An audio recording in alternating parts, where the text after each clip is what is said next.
우리의 삶 속에서 우리를 계속해서 우리의 삶 속에서 계속해서 일어나는 끊이지 않는 것들이 참 많이 있는데 그 중에서 우리의 에너지를 굉장히 많이 뺏어가는 것들이 있습니다. 고통이라고 하는 것입니다. 그래서 이 고통을 넘어가기 위해서 그것을 이겨내기 위해서 우리는 엄청난 에너지를 사용을 합니다. 그렇게 고통을 이겨내다가 그 고통이 너무 크게 되면 우리는 좌절이라는 것을 경험하게 되고요. 그 좌절이 왔을 때는 참 출구가 없는 것처럼 보여집니다. 그래서 그 좌절이 왔을 때 자신의 힘으로 자신의 능력으로 넘어갈 수 없다라는 걸 깨달았을 때 저와 여러분은 축복받은 사람들입니다. 왜냐하면 알아요. 이 좌절을 넘어갈 수 있는 게 무엇인지. 그래서 우리는 기도하기 시작합니다. 하나님 앞에 엎드려서 기도를 하기 시작하죠. 그런데 정말 지혜로운 것은요. 우리가 평안할 때, 우리에게 좌절이 오지 않을 때 그때 우리를 위해서 스스로를 위해서 기도하는 것이 정말 지혜롭다 성경은 말합니다. 그래서 그렇게 좌절 속에서 기도를 해요. 그럴 때 우리가 드는 생각이 어떤 거냐면요. 나의 하나님은 어떤 분이실까? 내가 기도하면 하나님은 나의 기도를 듣고 계실까? 하나님은 내 기도하는 이 기도를 응답해 주실까? 참 많은 고민이 됩니다. 우리가 알고 있는 것처럼 출애굽기 들어오면 창세기에서 요셉이 죽고 난 이후에 이스라엘 백성들이 특이 상황에 빠지게 되죠. 성경에 보면 요셉을 알지 못하는 왕이 나왔다라고 했는데 요셉을 알지 못하는 왕은 제가 생각했을 때 없을 거라고 봅니다. 왕이라면 왕의 역사를 분명히 보았을 거란 말이에요. 그런데 요즘엔 그렇게들도 해석합니다. 충분히 타당성이 있다고 보여지는데 어떻게 보냐면요. 아마 이 바로는 이스라엘 백성들이 두려웠던 겁니다. 혹 이들이 반란이라도 꾀하면 우리는 내부에서 일어난 반란에 꾀하면 우린 망한다 라고 생각했던 거예요. 그래서 그들을 엄청나게 억압을 하기 시작하죠.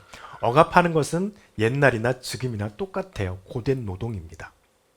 고된 노동을 통해서 그들이 몸을 피곤하게 하는 겁니다. 그래서 더 이상 이스라엘, 유대인들의 인구가 늘어나지 않도록 제한하려고 했던 것이죠. 그런데 여전히 계속 태어나게 되죠. 그런 고통 속에서 그들은 기도하기 시작합니다. 무려 400년이 넘는 시간 동안 기도를 해요. 어떤 일이 벌어졌을까요? 400년이 넘는 동안 그들이 기도를 하는데 400년 동안 하나님은 그들의 기도에 아무런 행동도 하지 않고 계신다는 거예요. 아마 그들의 마음속에는 하나님을 향한 실망, 또 하나님을 향한 그런 의문점. 가끔 우리도 그런 의문하죠. 하나님 진짜 있을까? 하나님 살아 계실까? 믿고는 있는데 진짜 하나님 살아 계실까? 하나님 내 기도에 역사하실까? 이런 의문이 그들은 분명히 들었을 거예요. 400년이 넘었잖아요. 400년 동안 그렇게 기도를 했는데 그 드디어 하나님이 움직이기 시작하십니다. 우리가 잘 아는 사람, 모세라고 하는 사람을 통해서 하나님이 움직이기 시작하시죠. 특별히 주의 그 3장 1절부터 29절까지 있는 말씀이죠. 22절까지 3장 전체를 보는 이 말씀은요. 모세를 하나님께서 부르셔서 이제 모세를 보냅니다. 모세도 가기 싫은 곳이 있었던 거예요. 제일 가기 싫은 게 어디냐면 애굽의 궁전입니다. 자기가 도망쳐 나왔던 데거든요. 굉장히 껄끄러운 거죠. 요즘 말로 말하면 거기에 모세의 모든 트라우마가 다 쌓여 있는 곳이에요.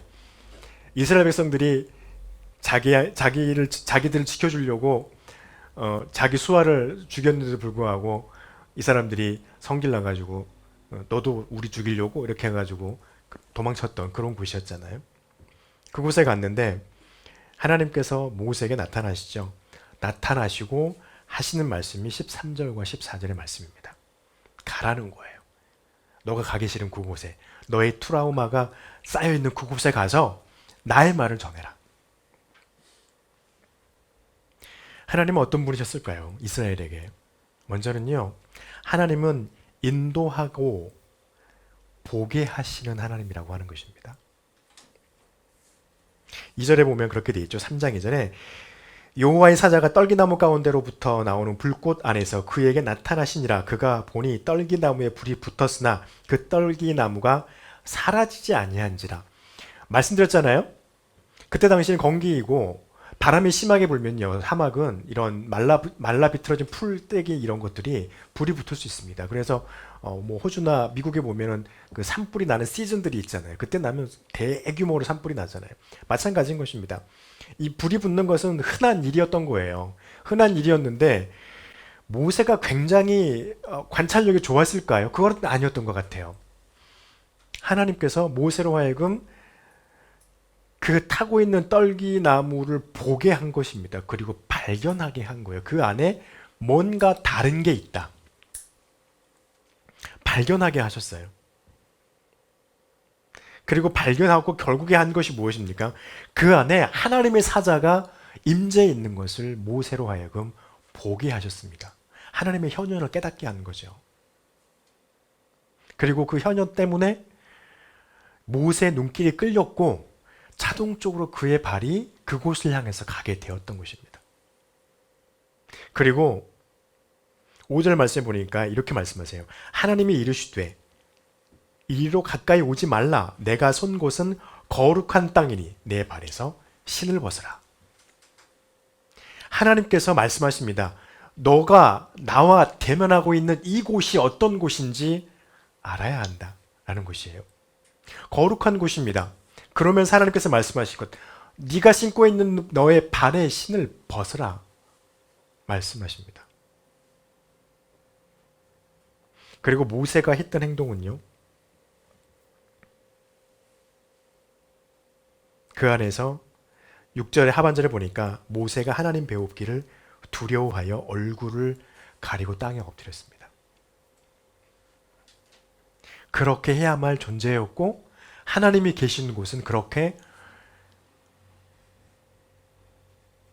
쉽게 나갈 수 없는 곳이라고 하는 것을 하나님께서 알게 하셨다는 것이죠. 그러면서 하나님께서 깨닫게 하시는 것이 있습니다. 우리의 상태가 어떠한 상태인가? 모세가 하나님을 두려워했던 이유가 무엇일까요? 다른 게 아닙니다. 죄인이기 때문입니다. 우리는 엘리야가 하나님의 부름을 받았을 때 보았던 환상 속에서 천사들이 오르락내리락하는 하나님의 전이 있다는 것을 그가 보고 난 다음에 그의 반응을 우리 너무나 잘합니다. 땅바닥에 엎드렸어요. 그리고 이제 내 인생아 내가 망하게 되었도다 라고 고백해요. 그때 엘리야의 입에서는 고백되어지 않았지만 하나님께서 한 천사를 보내서 그에게 이렇게 말하죠. 불붙은 숯덩이를 하나 가지고 와서 그의 입술에 대면서 부정한 그 입술을 죄 없이 깨끗하게 말씀합니다. 이사야 6장 5절에서 이사야가 그렇게 고백했습니다. 화로다 나여 망하게 되었도다. 나의 입술이 부정한 사람이다. 이렇게 고백했던 것이죠. 그 고백에 하나님께서 가서 불붙은 숯으로 그의 입술에 대고 그를 정하다 선포하십니다. 이것은 무엇일까요? 하나님의 허락이 없다면 그 누구도 하나님 앞에 설 수 없다는 것입니다.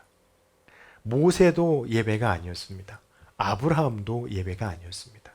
야곱도 이삭도 예외가 아니었습니다. 이스라엘의 그 어떤 누구도, 이 세상의 그 누구도 예외가 아니었습니다. 그리고요, 우리가 모든 수단과 방법을 동원해서 하나님이 계신 곳을 찾으려고 노력을 해도 찾을 수가 없어요. 왜요? 인도하지 않으면 하나님 앞에 설 수 없습니다.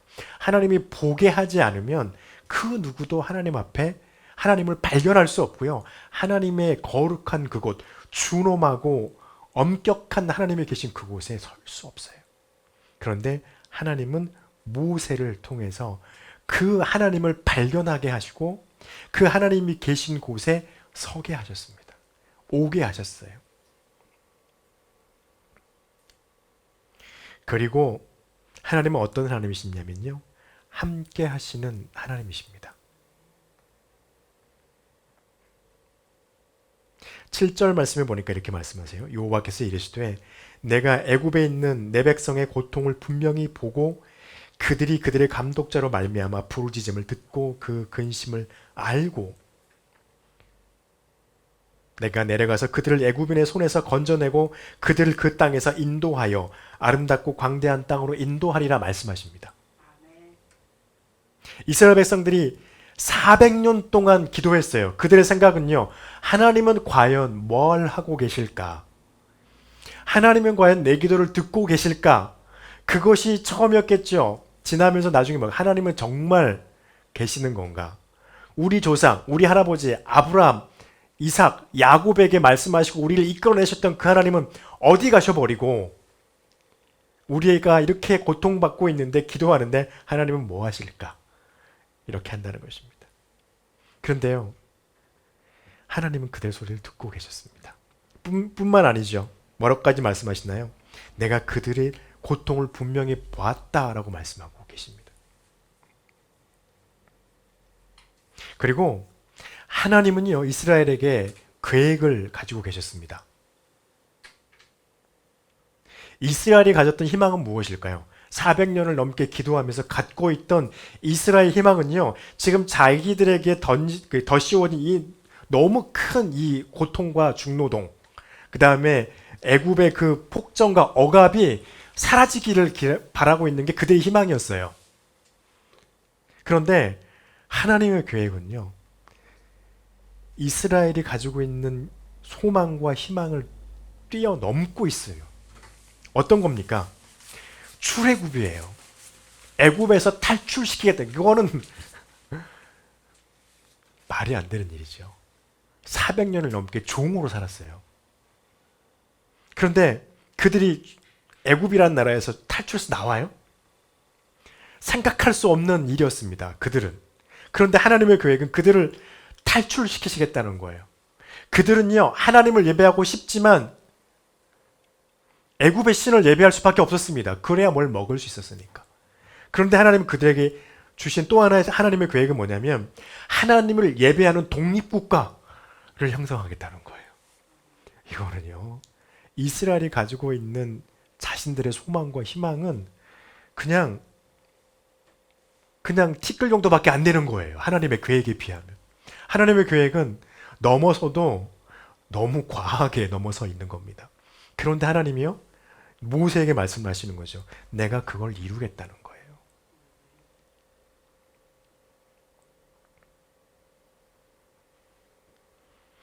그리고 하나님은요, 우리가 한 가지 기억할 게 있습니다. 이 막 엄청나잖아요. 우리도 우리 삶 속에서 하나님 앞에 너무 고통스러워서 너무 힘들어서 기도할 때 도대체 하나님 어디 계시고 나의 말은 안 들으실까? 나의 기도에 응답하지 않으실까? 할 때 하나님은 듣고 계시는데 하나님 도대체 누구와 함께 하실까? 하나님의 일을 하는 사람과 함께 하신다는 거예요. 우리 기억해야 합니다. 하나님은 아무나 함께 하지 않습니다. 아무나 가서 끌어내라고 하지 않았어요. 모세에게 가서 끌어내라고 하셨어요. 누구를 끌어냅니까? 주변에 수많은 민족들이 있었단 말이에요. 주변에 수많은 민족들이 있었는데 이스라엘도 정말 대단한 믿음이에요. 400년 동안 끊임없이 기도했다는 거 아니겠어요? 하나님께서 기억할 정도라면 400년 동안 끊임없이 기도했더니 그들의 기도 가운데 하나님이 일할 사람과 함께 하시면서 그들과 함께 해주셨어요.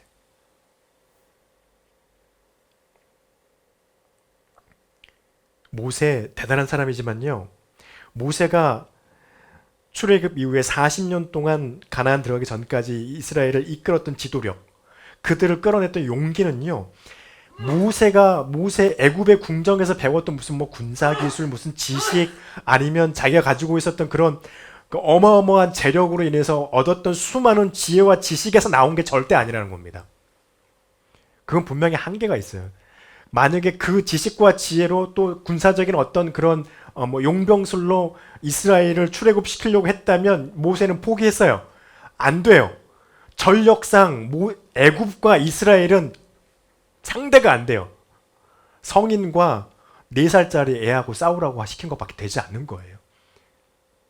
왜냐하면 무기도 못 다루지요. 전력도 모르죠. 싸울지도 모르죠. 그런데 애굽에는요, 기갑병력이 어마어마하죠. 전투했던 경험을 갖고 있는 사람들이 군대가 막 수십만이잖아요. 도대체 이해가 안 되는 거죠. 그런데 하나님은 모세와 함께 하시고 그거 없이 하나님께서 그에게 용기와 지도력을 주시고 하나님께서 그와 함께 하시면서 이적을 베풀기 시작했더니 기적이 벌어진 겁니다. 그래서 하나님이 모세로 하여금 이끌어낼 수 있도록 만들어 버리셨어요.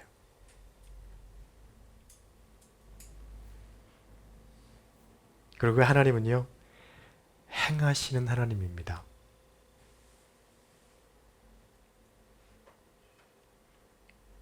이스라엘이 400년의 절규를 하고 있었습니다. 그런데 하나님께서는요, 그 가운데서 여전히 움직이고 계셨다는 것을 볼 수 있습니다. 말씀에서. 그들의 고통과 그들이 어떠한 모습으로 고뇌를 받고 있는지, 어떻게 억압당하고 있는지를 보고 있었다는 거예요. 그러면서 모세에게 말씀합니다. 꼭 뭐라 말씀하십니까? 15절에 보면요, 너희의 조상 하나님 여호와 곧 아브라함의 하나님, 이삭의 하나님, 야곱의 하나님께서 너를 너희에게 보내셨다 하라. 나를 너희에게 보내셨다 하라. 이는 나의 영원한 이름이요 대대로 기억할 나의 칭혼이라 라고 말씀하세요. 왜 아브라함의 하나님이고 이삭과 야곱의 하나님이라고 굳이 강조를 하실까요? 왜 오늘날의 성경, 구약 성경에서 그 말을 기록해 놓으셨을까요? 약속입니다. 여러분, 하나님께서 여러분 가운데 주신 약속을 기억하십니까? 여러분, 그 약속을 잊지 않고 기억하시고 그 약속을 붙들고 하나님 앞에서 기도하시기 바랍니다. 여러분, 아브라함에게요, 하나님이 그 약속을 가지고 이끄시고 행하셨어요. 이삭에게도 하나님이 그 약속을 토대로 이삭과 함께 하셨고 이끄시고 약속대로 행하셨어요. 야곱도 마찬가지입니다. 야곱도 수많은 역경과 혼란이 있었지만 그에게 야곱과 아브라함과 이삭에게 주셨던 그 똑같은 약속을 가지고 하나님이 야곱에게도 역사하셨습니다. 모세 시대의 이스라엘에게도 마찬가지인 거예요. 하나님의 그 약속은 변하지 않았어요. 그래서 그 약속을 가지고 이끌어 주셨습니다. 오늘날 저와 여러분에게도 마찬가지입니다. 하나님께서는요, 약속을 이루어 주시기 위해서 저와 여러분의 삶 가운데서 지금도 역사하고 계십니다.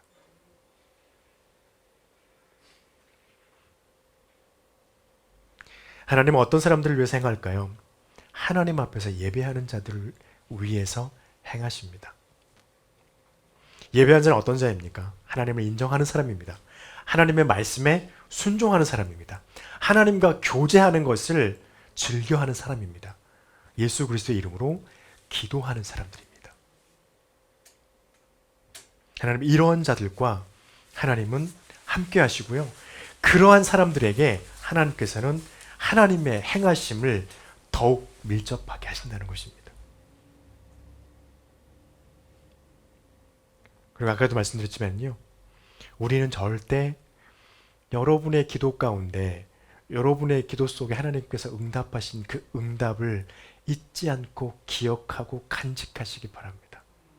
그리고 그 약속을 부여잡고 하나님 앞에서 기도하시기 바랍니다. 왜냐하면 그렇게 한 사람들에게 함께 한다고 하셨기 때문입니다. 여러분, 3장 16절부터 22절 마지막 절까지요, 모세에게 하나님이 말씀하세요. 너가 이스라엘로 가면 이스라엘의 장로들을 다 모으라는 거예요.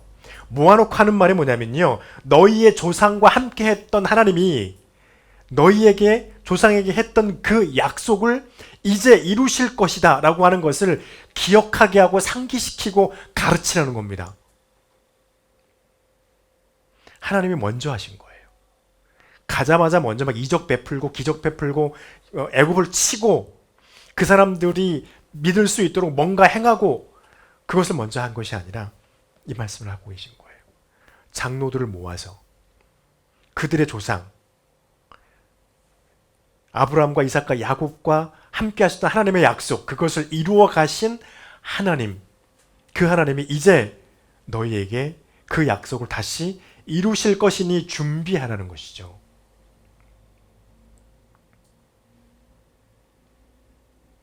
이 말씀을 보면서 나는 스스로 있는 자 아니라 야훼, 이 이름이 과연 이스라엘에게 40년 동안 도피 생활하고 있는 모세에게 어떤 의미였을까?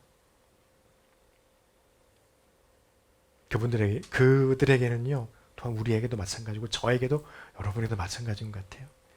인도하고 보게 하신 하나님, 함께 해주신 하나님, 그 안에서 약속 때문에 저와 여러분의 삶 가운데 여전히 행동하고 실행하고 계신 하나님이심을 우리가 믿고 그분 앞에 그때 끊임없이 기도하는 우리의 믿음이 되기를 간절히 축복합니다. 기도하겠습니다.